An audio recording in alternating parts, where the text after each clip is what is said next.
The newest Sussex briefing is built around one big idea, that Prince Harry and Meghan Markle may be looking for some kind of Megxit U-turn.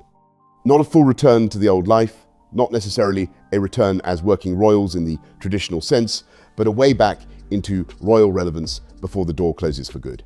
The problem is that the briefings and Harry's behaviour do not match. On one side, sources appear to be pushing the idea of reconciliation, family repair, and a prince who wants to find his way back toward the royal fold. On the other side, Harry keeps acting in ways that make reconciliation harder. He challenges court decisions publicly. He reacts with anger when he loses. He continues talking about security. He appears on podcasts and television shows that make him look undisciplined rather than statesmanlike. He comments on sport as if he is trying to occupy a space that belongs much more naturally to Prince William. And all the while, Meghan is almost completely absent from view. That absence is one of the strangest parts of the current story. Where is Meghan Markle?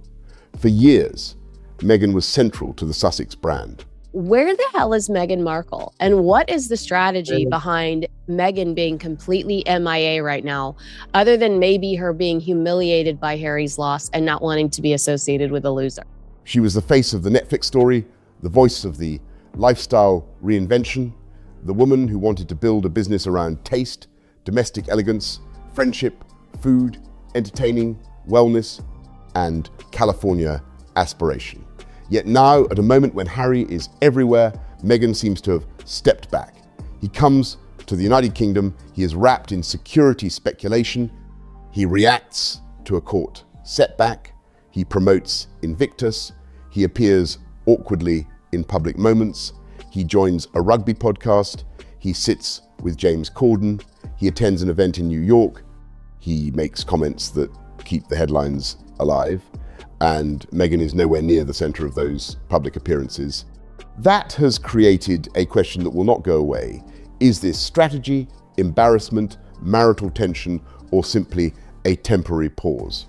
The first theory is strategy.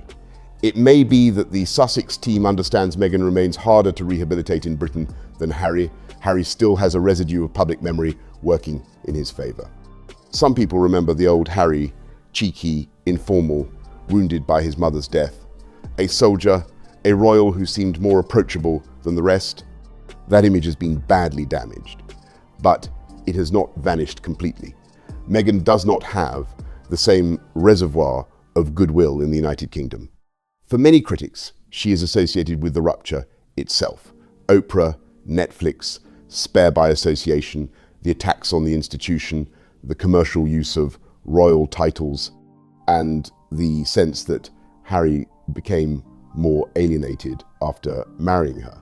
If the goal is to test a return narrative, it may be easier to send Harry out first and keep Meghan off stage. But there is another possible explanation. Meghan may not want to be publicly tied to Harry while he is losing.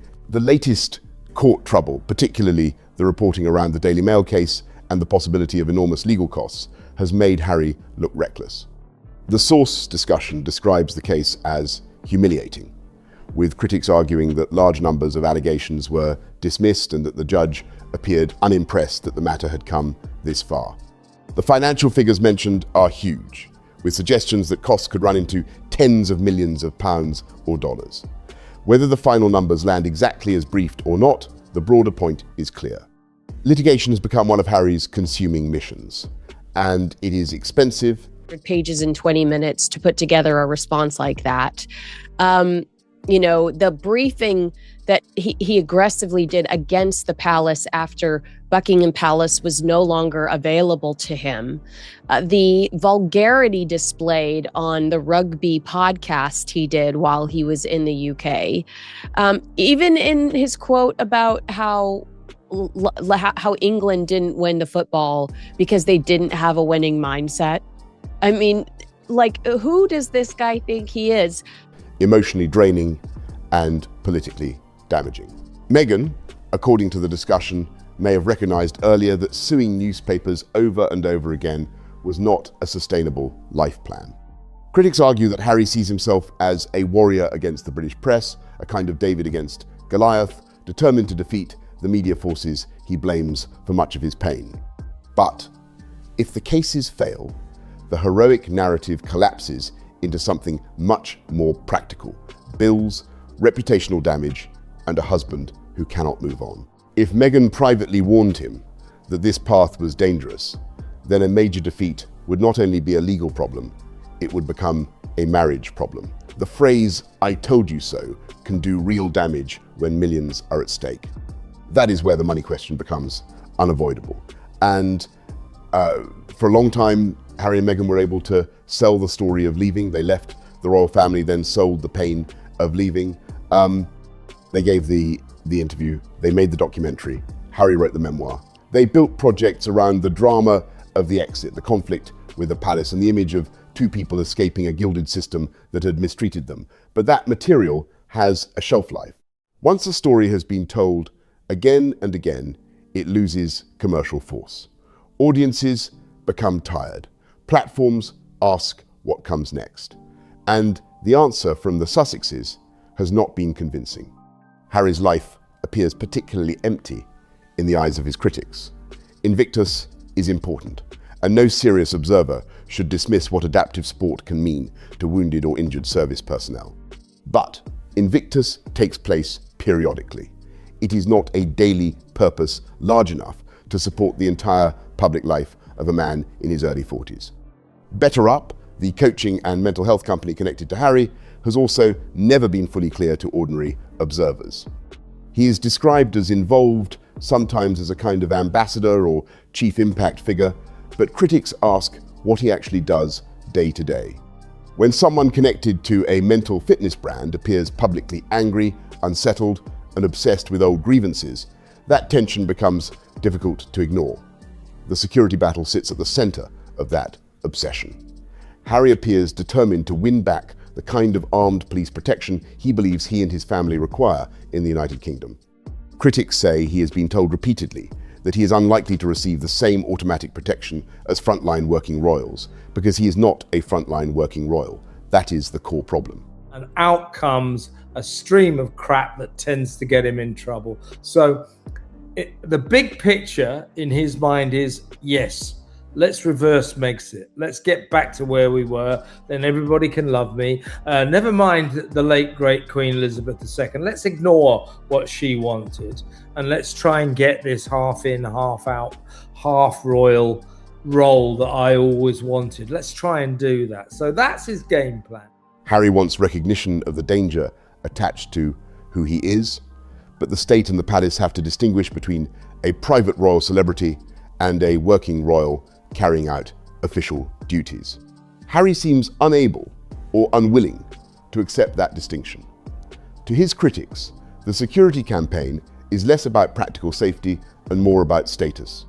Visible protection is symbolic. A motorcade, armed officers, police outriders, and official treatment do not simply move a person from one building to another. They create a picture. They tell the public that the person being protected is still someone of state importance. That is why Harry's security demands cannot be separated from the Megxit U-turn narrative.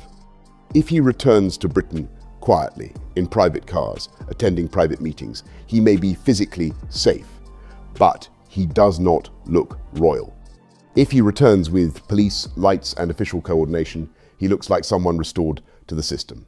That image would be useful not only emotionally, but commercially. This is why the briefings about reconciliation are viewed with such suspicion. I think it's this. I think if he gets close to the king, he thinks he might get armed police protection on his return trips to Britain. This has become, with this guy, Harry, a really unhealthy, disturbing obsession. It is overwhelming everything else in his life. It doesn't make any sense. Critics do not believe Harry simply wants to heal. They believe he wants to rebuild a bridge to royal status before King Charles dies and Prince William becomes king. Charles is Harry's father. He is ill. He is older. He may be sentimental, compassionate, and eager to see his grandchildren. William is different. William is Harry's brother, but he is also the future king, and by most accounts he has far less appetite for forgiveness. If Harry and Meghan cannot establish some form of renewed connection under Charles, they may find that under William the door is not merely closed, but locked. That fear of King William may be one of the strongest forces in the Sussex strategy. As long as Charles is on the throne, Harry can appeal to family feeling. He can talk about grandchildren, he can lean on memories, illness, regret, and the possibility of a father and son making peace. With William, that emotional route is much harder. William has Catherine to protect. He has George, Charlotte, and Louis to think about.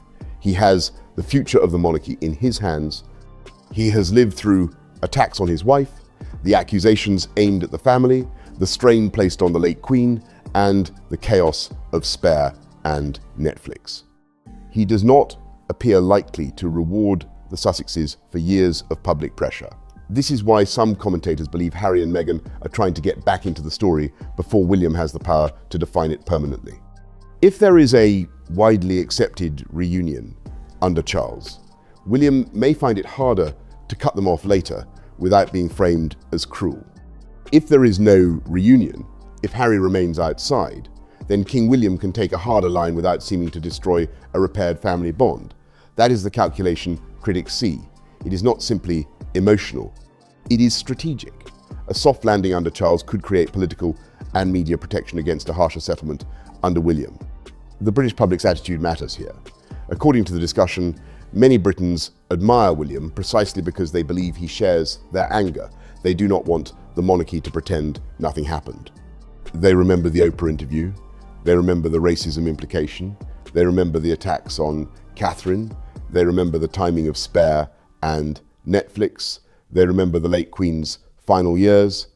King Charles may be willing to lower the drawbridge a little to see grandchildren, but the public is not necessarily in the same forgiving mood. To many people, William represents consequence. I partially agree with you, but I have felt strongly that Prince Harry is afraid of King Charles dying and Prince William being in charge and losing any and all authority he has as a royal. And so they got to swoop in and try to make nice with King Charles so that they can. Charles represents compassion. The Sussexes may be trying to exploit the compassion before consequence arrives. The wider royal family is also unlikely to welcome a Sussex return in any meaningful sense. Even if Charles agrees to private contact, it does not follow that Camilla, Catherine, William, Anne, Edward, Sophie, or the rest of the family want Harry and Meghan back inside the circle. Trust has been damaged too deeply. A family can be polite for the sake of appearances. It can tolerate private meetings for the sake of the king. But that is not the same as welcoming two people back into confidence after they have used private experience as public material. The distinction between access and trust is everything. Harry may still gain occasional access because he is the king's son. Trust is a much harder prize. This is also why Harry's recent public conduct seems so self-defeating. If the mission is to look mature, restrained, and ready for repair, then every angry statement, every awkward podcast appearance, and every poorly judged comment works against him. When he reportedly called a legal process a whitewash, we would all be shocked and appalled if he were to rip the Band-Aid off and say no more of the Sussexes, because the storyline would then be the big reunion that happens. But if there's no big reunion, if there's no big reconciliation, then Prince William, as King William, isn't necessarily the bad guy if he rips the titles from Harry and Meghan and no longer allows them to commercialize their relationship with the royal family. I think it's a really good point. And yeah. Shortly after a long decision was released, critics saw impatience rather than seriousness. When he appeared on a rugby podcast with crude or undignified discussion, critics saw a man who did not understand the tone expected of someone trying to regain royal respectability. When he spoke about England's football team lacking a winning mindset, Critics asked what authority he had to lecture a national team about winning. That football comment was especially awkward because sport has royal territory attached to it. Prince William has long been publicly connected with football and served as president of the Football Association. Harry's more natural associations are Invictus, polo, military sport, and perhaps rugby. When he comments on English football as if he is offering leadership analysis, it can feel like another attempt to occupy public space without earning it. Worse, if the English public already feels alienated from him, telling them their team lacked a winning mindset is not a way to rebuild affection. It sounds like a prince who left the country and now returns to judge it. Then there is the problem of overexposure.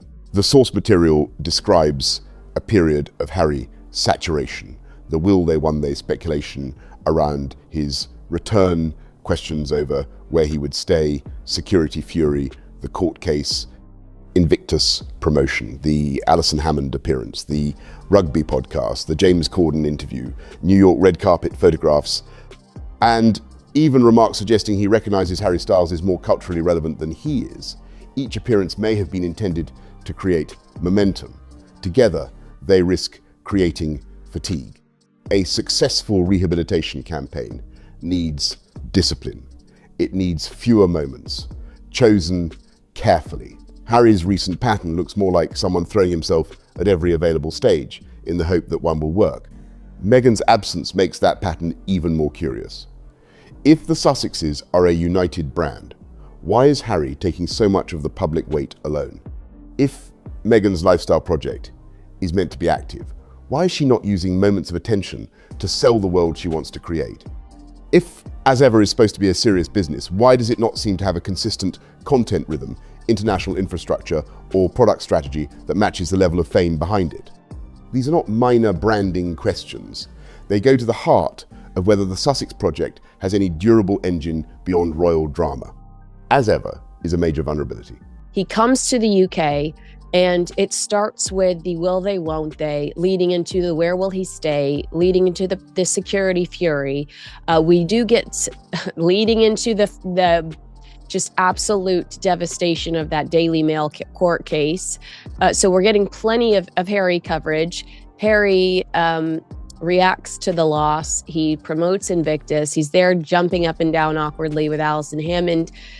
Then he does the rugby podcast. He sits down with James Corden and is all over the place right now for saying he acknowledges that Harry Styles is more relevant than he is. For the love of God.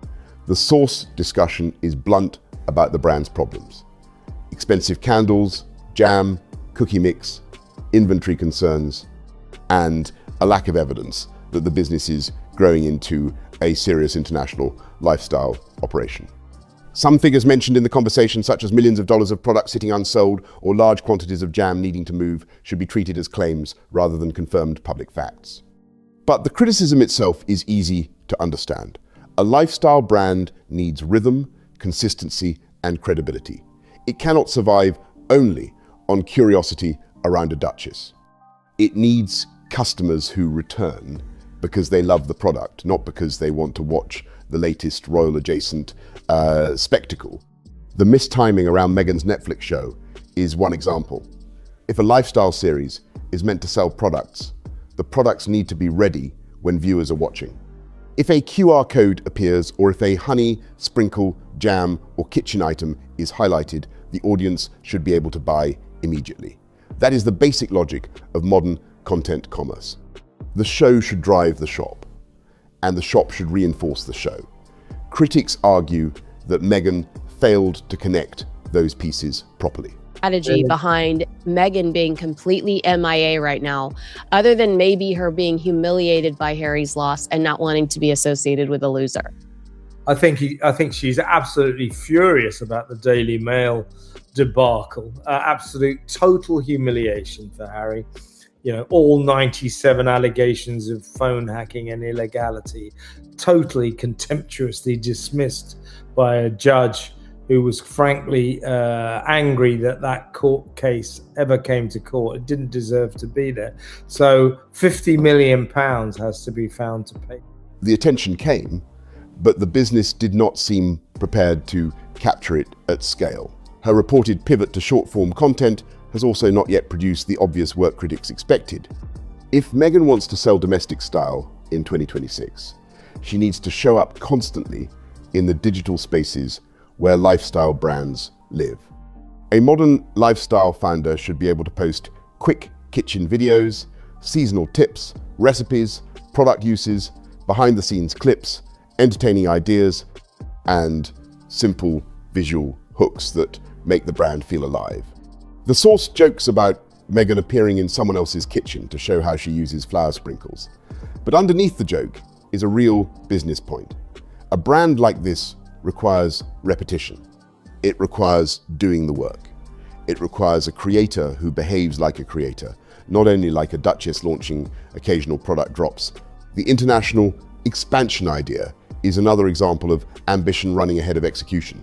Filing trademarks in different markets is not the same as being ready to sell food products internationally. Food laws, labeling rules, ingredient approvals, import requirements, packaging standards, shelf life rules, and local distribution all vary by country. To take edible products into Australia, Britain, Europe, or elsewhere requires experts, legal clearance, operational planning, and real infrastructure. It is not enough to announce that the brand is going global. If, as ever, has not fully succeeded domestically, international expansion may look less like growth and more like aspiration as public relations. That matters because Meghan's upcoming or expected appearances in markets such as Australia could have been opportunities to build commercial momentum. If she appears on a cooking or lifestyle platform connected to Australia, but the products are not available there, the opportunity is weakened. Attention without conversion is waste. Fame without infrastructure is inefficient. Meghan has enormous name recognition, but name recognition alone does not build a consumer goods business. It may sell out a novelty drop once. It does not necessarily build long-term customer behavior. Money pressure makes all of this more serious.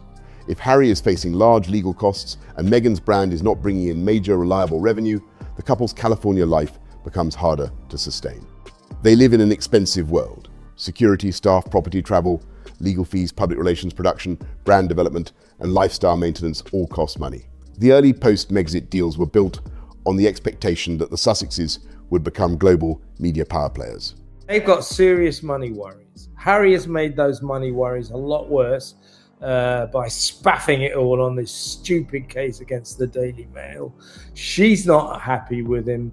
But she's not made she's also got her own money woes with like what are they saying, $5 million worth of product just sitting in a warehouse that's not moving. I mean, that's on Meghan too for not having realistic expectations for the way As Ever was going to land. Also terribly.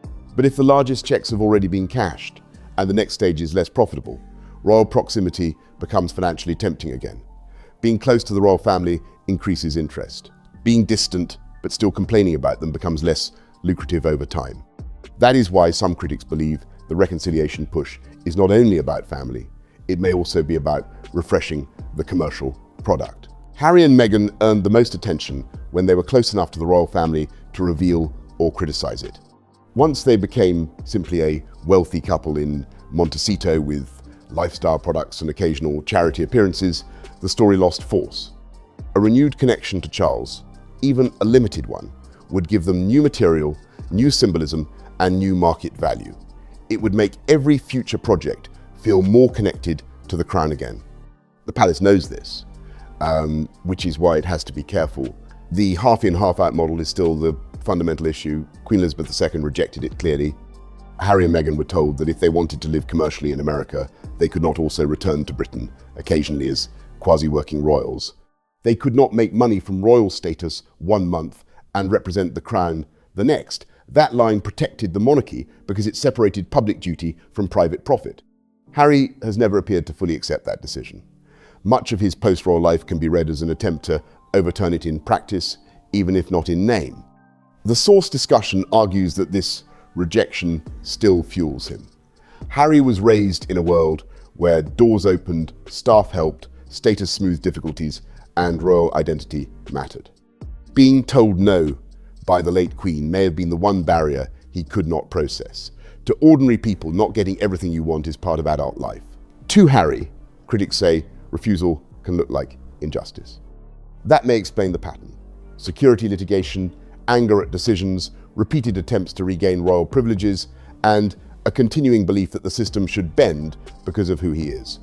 Whether that is fair or harsh, it captures why his critics see him as emotionally stuck. The Australia trip is used in the source as a case study in why the Sussexes cannot be allowed to operate as half royal and half commercial.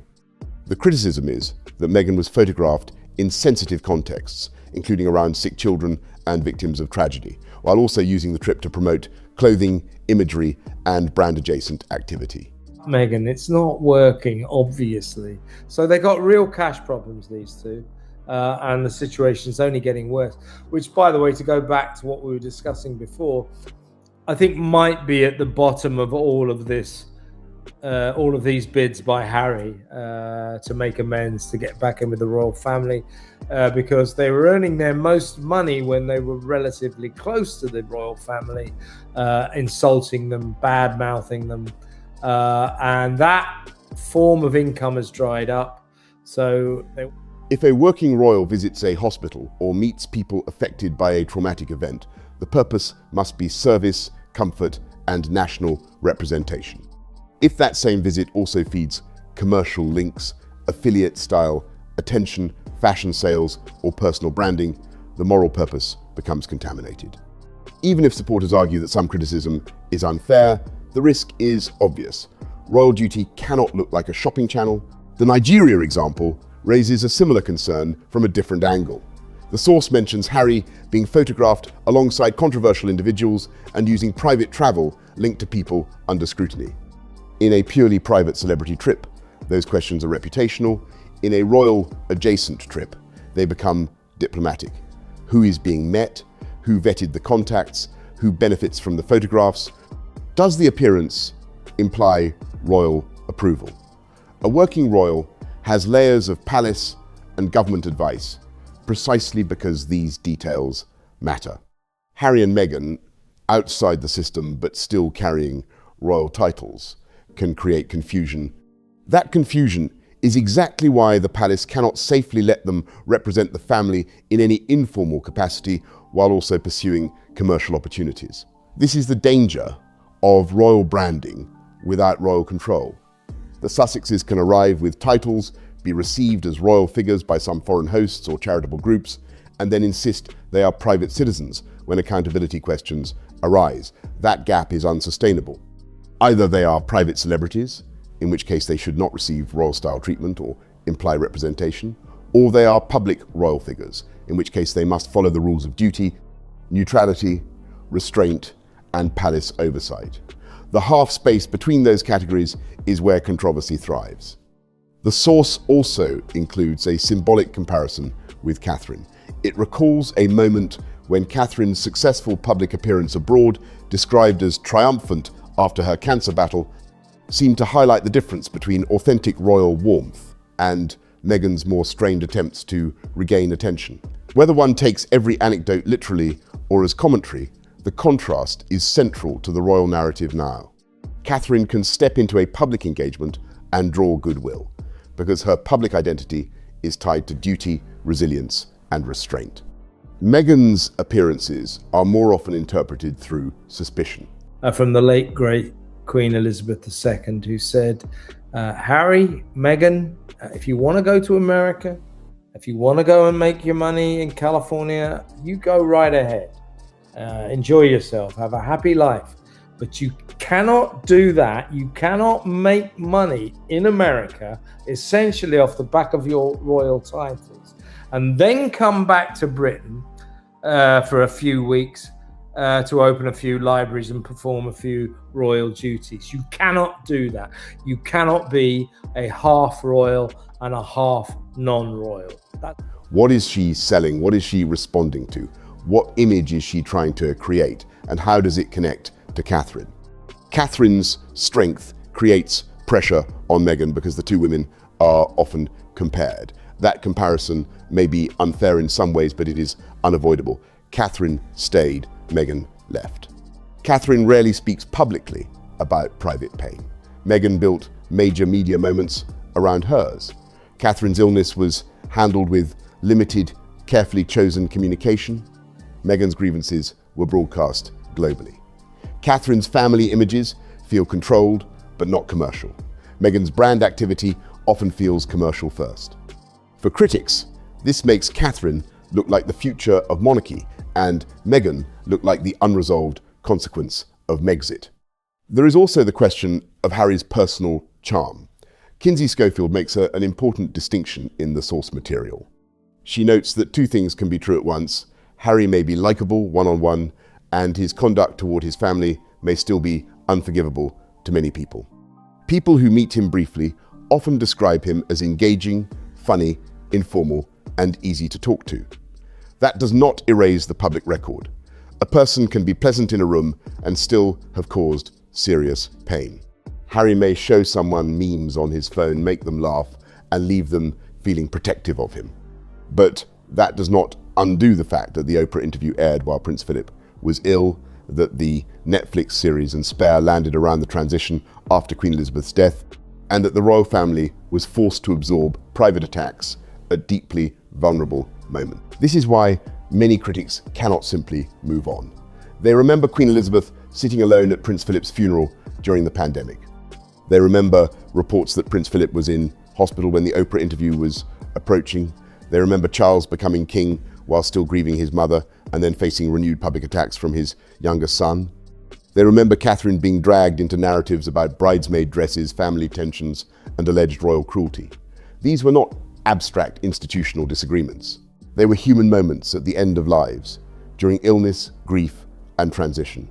Harry and Meghan chose those periods to speak publicly in ways that inflicted damage. Supporters of Harry might argue that pain does not wait for convenient timing, and that the Sussexes had their own suffering to explain. But critics answer that adulthood requires judgment. If you know your grandfather is unwell, if you know your grandmother is elderly and grieving, if you know your father is becoming king after 70 years of waiting, then you choose your words and timing carefully. Harry's inability to do that is one reason he is seen as immature. It is not simply that he complains, it is that he appears unable to recognize the cost his complaints impose on others. The harshest critics put much of the blame on Meghan, arguing that Harry is emotionally immature and easily led. A more cautious way to frame it is that the Sussex partnership has produced a dynamic that has not served either of them well. Harry brought old wounds, resentment toward the press, insecurity about his role, and a lifelong struggle with being the spare. Meghan brought ambition, media fluency, grievance against the palace, and a desire to build an independent identity far larger than the old royal framework allowed. Together, those forces created explosive momentum. They could leave, they could accuse, they could sell, they could challenge, but they have struggled to build a calm, stable life afterward. That instability is now visible in the mixed messaging. If Harry wants to come home, why does he keep attacking the structures he would need to trust him? And that what he did to his grandmother and grandfather and father at like the lowest points of their life can be completely unforgivable. I don't care if Harry was nice to me. I would still judge him based on the fact that he made Queen Elizabeth, Prince Philip, and King Charles's lives a living hell at their lowest point. Queen Elizabeth terrified of a book coming out and a new reality show about her family as she's sitting in St. George's Chapel grieving her dead husband. If Meghan wants global lifestyle credibility, why does her business lack consistent execution? If they want privacy, why do they keep feeding public narratives? If they want family, why do stories keep appearing through friendly outlets? If they want to be private citizens, why emphasize titles? If they want royal relevance, why refuse royal discipline? These contradictions are why the Megxit U-turn story feels less like a clear plan and more like a couple trying to recover options after other paths have narrowed. The future may depend on what Charles allows in the next stage. If he offers private meetings and nothing more, the Sussexes may gain family contact, but not the visible restoration they need. If he allows photographs, palace stays, public-facing warmth, or security arrangements that look official, he will reopen the half-in, half-out debate. William will be watching. Catherine will be watching. The British public will be watching. The late Queen's decision remains the moral and institutional anchor. You cannot commercialize royalty from California and then return to perform selected royal functions when useful. Meghan's disappearing act may therefore be temporary. She may re-emerge when the conditions suit her better. A product launch, a media appearance, a controlled interview, a cooking platform, a family narrative, or a reconciliation story that gives her royal credibility without too much public hostility. But the longer she stays absent while Harry absorbs the negative press, the more people will ask whether the Sussex brand is still a partnership or whether it is becoming two separate survival strategies. Harry needs Britain because America has not given him the lasting affection he expected. Meghan needs royal association because her commercial identity is weaker without it. Those needs overlap, but they are not identical. The next signals will matter. Watch whether Harry continues to fight publicly over security despite repeated setbacks. Watch whether Meghan appears beside him or keeps her distance. Watch whether, as ever, quietly fades or receives another burst of promotional energy. Watch whether the couple try to frame the children more centrally in reconciliation stories. Watch whether friendly media outlets begin using language about coming home, healing, regret, or family. Watch whether King Charles allows warmth to be briefed while William stays silent. And above all, watch whether the palace holds the line between private family contact and public royal restoration. For now, the contradiction remains the story. Harry is said to want a path back, but he behaves like a man still at war. Meghan is said to be building a brand, but she is missing from the moment when visibility could help it. The couple are said to want privacy, but their relevance depends on public speculation. They are said to want family, but trust has been shredded by years of interviews, books, documentaries, and leaks. They are said to want security, but the kind of security they want would also restore status. They are said to want independence, but the value of their independence still comes from the institution they left. That is why the Megxit U-turn briefings feel so strained. A real return would require humility, silence, patience, and years of rebuilding trust. What the public is seeing instead is more noise, more litigation, more brand confusion, more financial pressure, and more attempts to keep royal relevance alive. Harry and Meghan may still hope to reverse the consequences of Megxit, but Queen Elizabeth's rule was clear, and William is unlikely to weaken it. There can be family contact. There can perhaps be private forgiveness, but there cannot be a profitable halfway monarchy built around titles, grievances, and commercial opportunity. That is the line the Sussexes keep testing. It is also the line the monarchy cannot afford to lose.